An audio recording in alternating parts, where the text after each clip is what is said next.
J'ai également reçu un message très intéressant que j'aimerais faire une réflexion ici. Je le trouve très pertinent. C'est une histoire très simple, mais cela a attiré mon attention. Un jour, un enseignant est arrivé en classe et a dit aux élèves de se préparer, car il passerait un test surprise. Tout le monde a frappé ses lignes, attendant que le test viendrait. Tout le monde a traversé cela, non? Ce professeur qui arrive et parle. « Oh, aujourd'hui j'avais froid dans le ventre chaque fois que mon professeur parlait, un tournoi de faits. Vous vous souvenez de cela? Et moi? Très intelligent. Cela a fonctionné 2 classes. Elle a ensuite découvert que je cherchais. Ensuite, l'enseignant livrait, puis la feuille de test, avec la partie du texte refusée, comme d'habitude, devrait être miméographiée. Je me souvenais du miméographe. Nous étions presque étourdis, à tel point qu'il sentait l'alcool, parce que l'enseignant a livré immédiatement, sentant l'alcool à l'intérieur de la pièce. Puis il a livré à tout le monde. Après que tout le monde a reçu, l'enseignant leur a demandé de démêler la feuille. À la surprise de tous, il n'y avait pas une question écrite, pas un texte. Juste un point rond sombre au milieu. L'enseignant, analysant l'expression surprise de tout le monde, a déclaré ce qui suit. Vous allez maintenant écrire un texte sur ce que vous voyez. Tous les élèves déroutants ont alors commencé le difficile et l'inexplicable tâche de faire un texte sur cette image. Après l'époque, l'enseignant a collecté les feuilles, mis devant la classe et a commencé à lire les salles de rédaction à haute voix. Tous, sans aucune exception, ne définissent que le point noir, essayant d'expliquer leur présence au centre de la feuille. Après avoir lu, la salle en silence et le professeur ont ensuite commencé à expliquer. Ce test ne sera pas que vous ayez une note. C'est juste pour servir de leçon pour nous tous. Personne dans la pièce n'a parlé de la feuille vierge. Mais tous ont centralisé leur attention dans le point obscur qui était au milieu. Cela arrive donc avec nos vies. Nous avons une feuille vierge entière à observer, à profiter, mais nous mettons toujours notre attention sur les points sombres. La vie est un don de la nature donné à chacun de nous avec une affection et des soins extrêmes. Nous avons des raisons de toujours célébrer. La nature du renouvellement, les amis présents, le travail qui nous donne les moyens de subsistance. Les miracles dont nous avons été témoins quotidiennement. Mais pourtant, nous insistons pour ne regarder que le point sombre. Le problème de santé qui nous inquiète, le manque d'argent, la relation difficile avec le membre de la famille, la déception avec l'ami. Les points sombres sont minimes par rapport à tout ce que nous avons quotidiennement. Mais ce sont eux qui peuplent notre esprit. Très intéressant, n'est-ce pas? Et c'est tellement réel, n'est-ce pas, mon peuple? De nombreuses situations auxquelles nous sommes confrontés, de nombreuses situations que je trouve pour ma vie, en fait, l'une grande difficulté de la nôtre est de prêter attention à toute chose. Je trouve très intéressant que lorsque nous ne voyons que le problème, nous ne comprenons vraiment pas la totalité de la vie. C'est la même chose lorsqu'un avion s'écrase. Pourquoi avons-nous peur de voler? Ceux qui ont besoin de voler régulièrement de temps en temps commencent à y avoir leur syndrome. De temps en temps, j'ai ceci. C'est parce que chaque jour, des millions et des millions d'avions décollent et retournent à leur destination sans aucun problème. Mais de temps en temps, je ne sais pas. D'année en année, cela dépend beaucoup du temps. Parfois, de nombreux avions tombent en même temps. Mais parfois, vous passez beaucoup de temps sans entendre l'histoire d'un accident. Mais quand cela se produit, nos yeux se tournent vers cette tragédie, à cet événement. L'autre jour, par exemple, j'ai traversé une situation de voyage de Sao Paulo à Rio de Janeiro sur un vol avec beaucoup de turbulences sur un... Oh, horrible. L'une des pires expériences que j'ai eues dans ma vie à l'intérieur d'un avion. Nous avons secoué de Sao Paulo à Rio de Janeiro, dans une terrible tempête, avec des rayons tout le temps. Et à l'époque, bien sûr, tout le monde, la peur est générale. Ce sacré monte, descend, monte, descend. Ce bruit, à droite, à l'intérieur de l'avion, tous tremblants. Il est naturel pour nous de penser, va tomber. Seulement, si nous penserons d'après les statistiques, nous savons qu'être au paradis est plus sûr que d'être à Dutra, même au milieu de cette turbulence. Mais maintenant, qui a dit qu'à l'époque nous vivons cette suffocation, nous pouvons penser avec cette tranquillité. Et c'est pourquoi la rationalisation d'une situation particulière nous aide à réduire l'émotion négative qu'elle nous cause. C'est la philosophie, voyez-vous. Philosophie clinique appliquée. Lorsque nous sommes en mesure de rationaliser une situation, nous avons en quelque sorte mis dans le col l'émotion qui nous fait souffrir. Parce que la pensée suscite une émotion. C'est toujours comme ça. Lorsque vous éveillez cette émotion, je finis par être prise. Parce que je suis sensoriel tout le temps, je suis un champ ouvert. Nous sommes un territoire ouvert. Nous sommes frappés par des mots. Nous sommes frappés par des images. Nous sommes frappés par des gestes. Et immédiatement ceci, les informations passant par notre cerveau, déclenchent une façon de ressentir ce qui se passe. Et souvent, la solution de l'inconfort que l'émotion provoque est dans la rationalisation que nous pouvons le faire. C'est une attitude intelligente, non? Dieu nous enseigne tout le temps. Il est étonnant de voir comment Jésus a fait cela aux gens. Jésus savait que ce qu'il faisait était une émotion incontrôlée. Puis il avait un mot pour réorienter cette émotion sans contrôle. C'est pourquoi nous croyons vraiment que notre conversion passe par notre esprit. Pourquoi? Parce que l'esprit transforme notre façon de ressentir. Quand j'ai l'habitude de regarder mes problèmes, quand je vis l'avalanche que ces problèmes provoquent émotionnellement en moi, lorsque je ne suis pas en mesure de les rationaliser et de les équilibrer pour y référer une solution, je risque d'être en otage à ces émotions incontrôlées. Et Jésus, quand il a rencontré le peuple, il a provoqué exactement cela. Il a prêté, il a donné à cette personne une nouvelle façon de regarder la vie. Est-ce qu'il a fait à Zacchaeus? Est-ce qu'il a fait à Peter? Est-ce qu'il a fait à John? Il a changé le sentiment d'une pensée. C'est très intéressant parce que nous pouvons parler comme ça didactiquement, mais quand nous vivons, la raison et l'émotion sont dans le même package, non? Mais nous avons comme, au moment où l'émotion nous domine, essayant de mettre un licou dans cette émotion afin qu'elle ne nous nuise pas. C'est comme toi, il a été abandonné. Disons que vous aviez un petit ami, vous étiez amoureux de lui, il vous a trompé, à gauche. Et maintenant vous vivez l'inconfort de ne pas être à côté de lui. C'est une émotion qui vous fait du mal, car cette émotion vous fait vous sentir jeté. Cela vous fait vous sentir mal à l'aise. Maintenant, comment pouvez-vous vous sauver?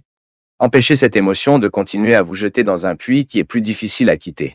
C'est vous de rationaliser. S'il est parti, c'est parce que je ne le représente pas beaucoup. Si je ne le représente pas beaucoup, cela ne vaut pas la peine de lui souffrir. Ensuite, vous commencez à avoir information rationnelle pour essayer d'organiser les troubles affectifs. Qu'est-ce que j'ai vraiment perdu? Quand votre petit ami disparaît, que perdez-vous vraiment? Avez-vous perdu des situations de béton? Ou avez-vous perdu des projections que vous aviez dans cette relation? Ou des rêves que vous aviez, que vous ne saviez même pas qu'ils allaient se réaliser? Parfois, mon peuple, nous souffrons pour un avenir que nous n'avons même pas. Plusieurs fois, au moment où nous perdons, non seulement vous perdez ce que vous avez vraiment perdu, mais vous perdez les attentes que vous aviez sur ce que vous perdez. Mais vous voyez, les attentes ne sont pas des réalités concrètes. Qui vous garantit que ce dont vous rêviez vraiment se produirait? Vous voyez, lors de la rationalisation de cela, vous commencez à vous donner l'occasion de regarder la vie d'une manière différente. Alors vous pouvez même jouer avec vous-même, non? Gauche. Peut-être que cela a pris la possibilité d'avoir une onde dans ma vie, car je ne savais pas comment le mariage allait être avec cette créature. C'est pourquoi la foi nous aide à penser positivement. Est-ce que tu sais pourquoi? Lorsque nous perdons quelque chose et que nous avons foi en Dieu, nous le résolvons comme ça. Dieu sait ce qu'il a fait. Ce n'est pas vrai? Cela soulage considérablement la souffrance des gens, et c'est réel, parce que cela passe par le schéma mental de la personne. C'est une foi qui interfère avec la façon de penser. Quand cette personne a pu dire « Dieu sait ce qu'il fait, j'ai perdu, le travail ça n'a pas fonctionné, le voyage dont je rêvais tellement n'a pas fonctionné », vous feriez mieux de mettre cette phrase dans votre cœur. Car vous ne pouvez pas changer le résultat. Certes, Dieu sait ce qu'il fait. Le voyage n'a pas fonctionné. Je me souviens maintenant. Je pense qu'il y a un mois, dans ce premier problème du volcan en Argentine, au Chili, j'y suis à bord d'un événement là-bas à l'aéroport de Guarulhos. Puis j'ai trouvé une dame avec les 2 filles. Puis ils étaient très heureux quand ils m'ont vu. Et puis, ils sont venus me parler dans la ligne d'enregistrement, nous avons discuté, j'ai demandé « Où vas-tu ?» Elle a dit « Non, mon prêtre, nous revenons maintenant à la maison, que nous sommes ici depuis 5 heures du matin en essayant de monter à bord de Buenos Aires. Nous avions prévu un week-end, là-bas ça n'a pas fonctionné, nous pouvons Tego, nous avons tout perdu, c'était presque 5 heures de l'après-midi, il devait retourner à Campinas, il avait même renoncé à aller à Buenos Aires. Les attentes de nous frustrent. Ensuite, vous, la mère des filles, vous êtes tourné et dit comme ça « Père, j'étais vraiment très bouleversé. J'étais ennuyeux, cria. Mais maintenant, il m'est venu quelque chose comme ça dans mon cœur. Il ne devait pas être. Nous ne mourrons pas aujourd'hui. Nous aurons l'occasion d'aller à Buenos Aires à une autre occasion. Je ne causerai pas de souffrance plus grande que ce que j'ai causé jusqu'à présent. Que puis-je faire? Le volcan est là à en juger vos cendres. Nous n'avons aucun moyen d'atterrir là-bas. Et j'ai dit à mes filles, nous ferons ce qui suit. Nous n'avons aucun moyen de partir. Nous ne souffrions pas plus que ce que nous avons souffert. Dieu sait ce qu'il fait. Et elle a utilisé cette phrase que je trouve extrêmement sage. Nous avons donc mis le moment où nous ne pouvons pas changer le résultat d'un investissement que nous avons fait. Aimer est l'investissement. Parfois nous aimons cette personne, nous voulons être à ses côtés, mais elle ne veut plus être avec nous. Au lieu de plonger et de favoriser et de multiplier cette souffrance, collez-la dans votre cœur. J'ai perdu. Les anneaux vont, les doigts sont, non? Vous n'avez pas cette expression non plus? Nous ne ferons pas attention à ce que nous avons perdu. Donnons à la vie une nouvelle opportunité. Nourris cette expression de la foi en vous. Dieu sait ce qu'il fait. Si cela ne s'est pas produit, c'était parce que ce n'était pas censé l'avoir été. Et c'est un détachement, mon peuple, qui nécessite beaucoup de simplicité de notre part. Mais cela peut fonctionner. Lorsque nous, en fait, interprétons la foi comme cette interférence de Dieu dans nos vies, modifiant les faits, ou même ne permettant pas ce que nous aimerions se produire. Nous pouvons résoudre cet événement de nous comme ça. Simplement. Non, cela a fonctionné. D'accord. Je suis là. J'aurai de nouveaux investissements. J'aurai de nouvelles possibilités. Je vais me faire de nouveaux amis. Je vais avoir un petit ami. Enfin.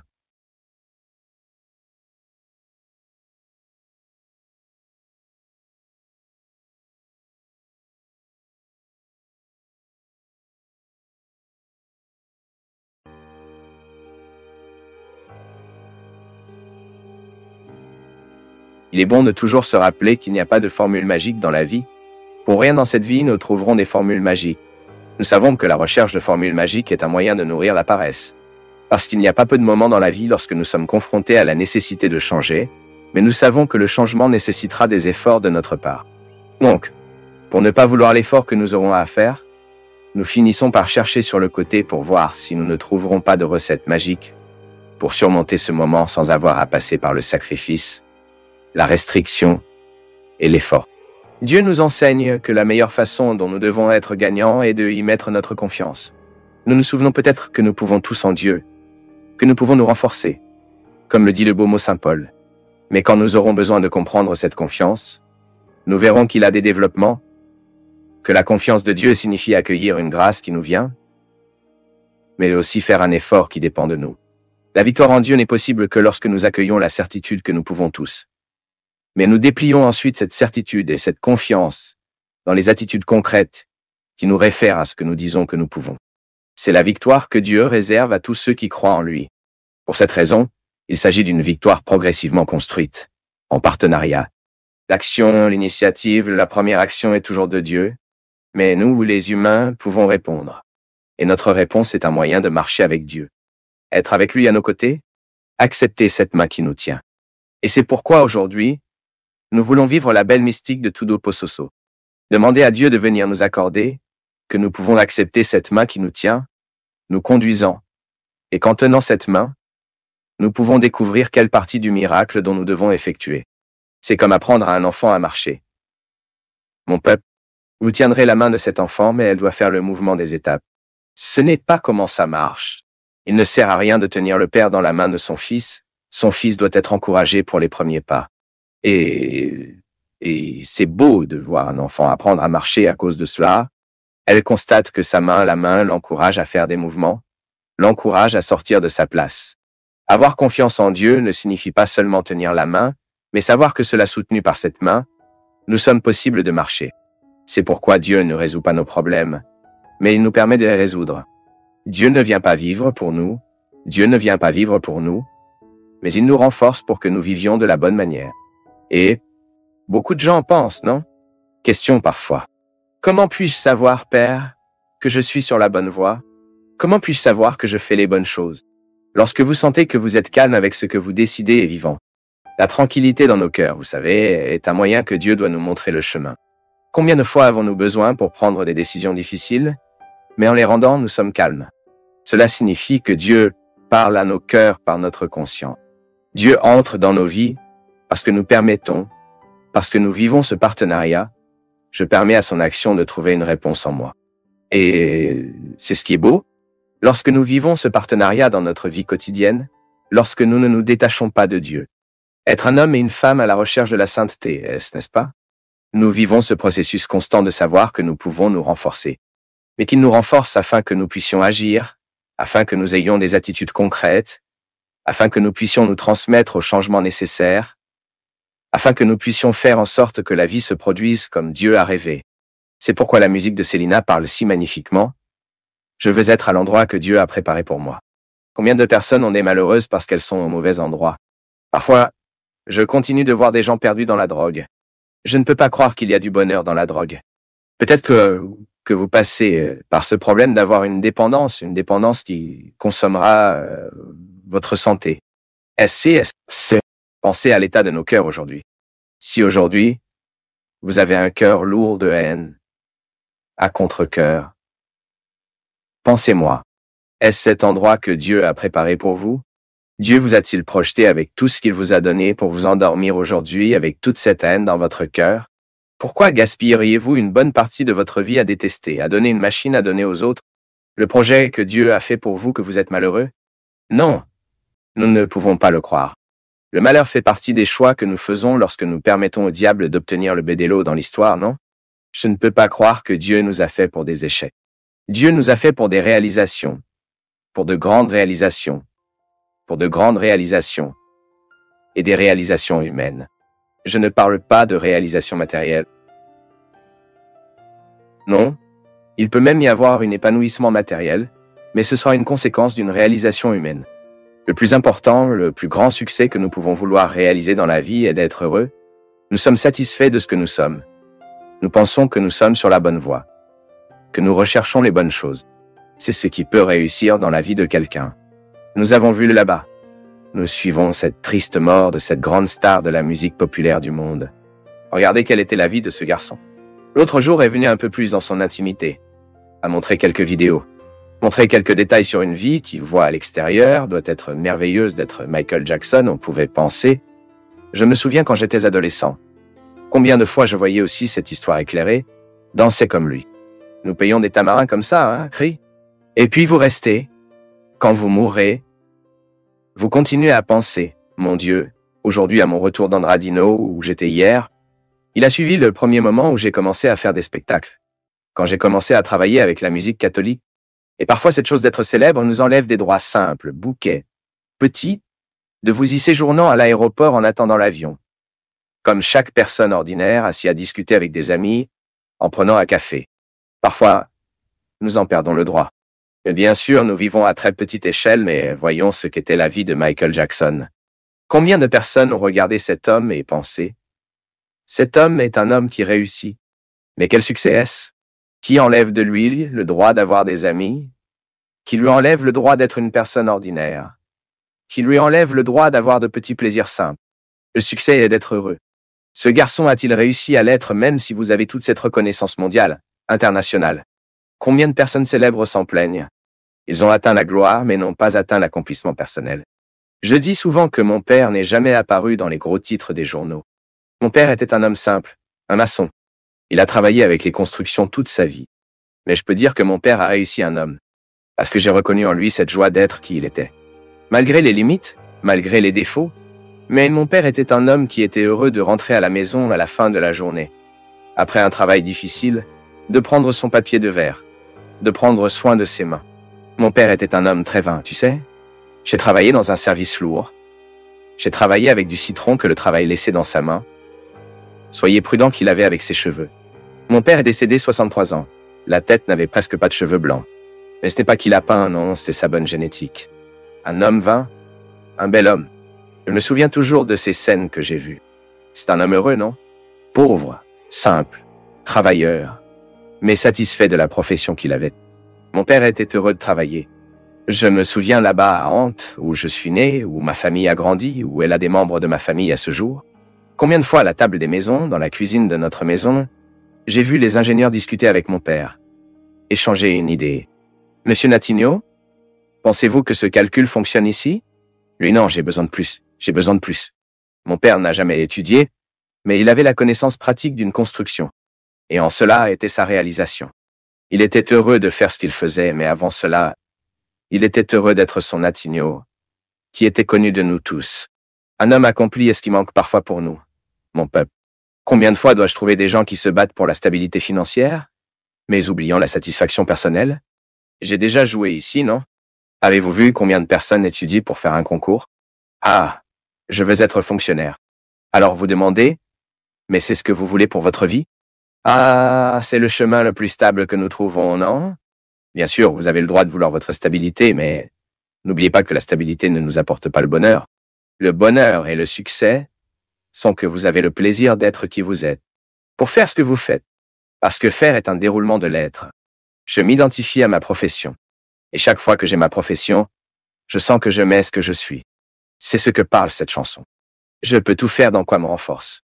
Il y a beaucoup de gens qui n'arrivent pas, qui ne réussissent pas, qui n'atteignent pas la réalisation. Car elles ne croyaient pas tout ce que je peux. Combien de fois, à cause de notre pauvreté et en raison de nos limites matérielles, cessons-nous de rêver? Arrête de venir à l'endroit que Dieu veut. Et encore une fois, vous n'étiez pas conçu pour être petit. Dieu a conçu pour être beaucoup, et je répète, du point de vue humain, d'être un grand être humain. Un être humain qui fait une différence dans la vie. Regardez tellement que Dieu vous a oublié et a tenu à oublier. Parce qu'il veut que vous soyez comme il est. Des cadeaux, des talents, des possibilités, de belles choses, lui ont prêté une merveilleuse âme, lui a accordé, lui a offert un cadeau. Maintenant, que faites-vous avec tout cela? Combien de fois, mon peuple, ai-je gaspillé ce que Dieu m'a donné avec non-sens, avec de petites boutiques? Combien de fois je m'attrape en utilisant l'intelligence que Dieu m'a donnée pour penser des choses stupides qui n'ajoutent pas le monde? Ou pour avoir? Quand est-ce que je réalise que Dieu m'a donné une grande sensibilité et que j'exerce cette sensibilité à de mauvaises choses? Quand je me détresse de ce qu'ils disent, quand je suis déçu de moi-même, quand je suis déçu des autres, quand je permets à la haine de grandir en moi, l'opportunité d'utiliser ma sensibilité de la bonne manière. Ensuite, je peux, parce que je me limite. J'arrête le pouvoir d'être encore plus limité que moi. Vous pouvez observer dans la vie. Soit nous améliorerons ce que Dieu nous a donné, soit nous le réduirons avec la façon dont nous vivons. De petits sentiments nourrissez-vous ou non? Tout passe par notre choix. Et comme nous choisissons le sentiment qui nous guidera, le rêve qui nous guidera, nous déterminons en quelque sorte ce que Dieu réalisera avec nous ou non.